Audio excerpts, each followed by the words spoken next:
Understanding the phrase, the size of a whale, a deep dive into English idioms.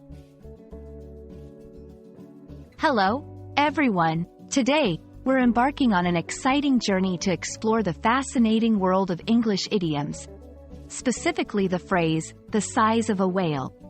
Idioms are a crucial part of mastering any language, offering a peek into its cultural nuances and adding flair to everyday conversations.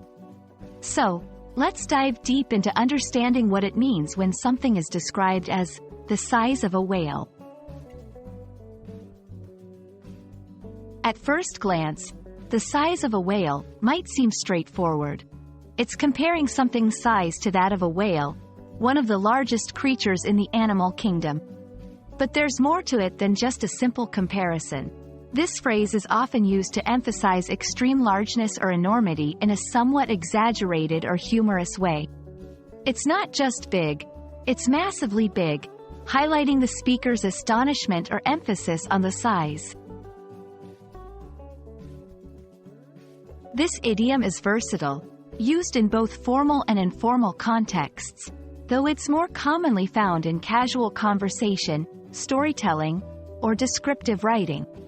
Here are a few examples to illustrate its use. Describing physical objects. The new television is the size of a whale. It barely fits in the living room. Exaggerating for effect. I had a sandwich for lunch that was the size of a whale. I couldn't finish it. It's important to note that while the phrase can add color to your language, its exaggerated nature means it should be used sparingly in professional or academic writing unless fitting the stylistic tone of the piece.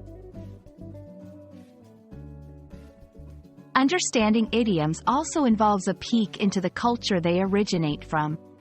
In English-speaking cultures, exaggerations like the size of a whale are a common rhetorical device to engage listeners or readers with vivid imagery. Similar idioms exist across languages, though the animal or object used for comparison might change based on cultural relevance and local fauna. We hope this exploration of the size of a whale has not only expanded your understanding of English idioms but also your appreciation for the colorful ways language can express ideas. Remember, idioms are more than just words. They're windows into the cultural and emotional landscape of a language.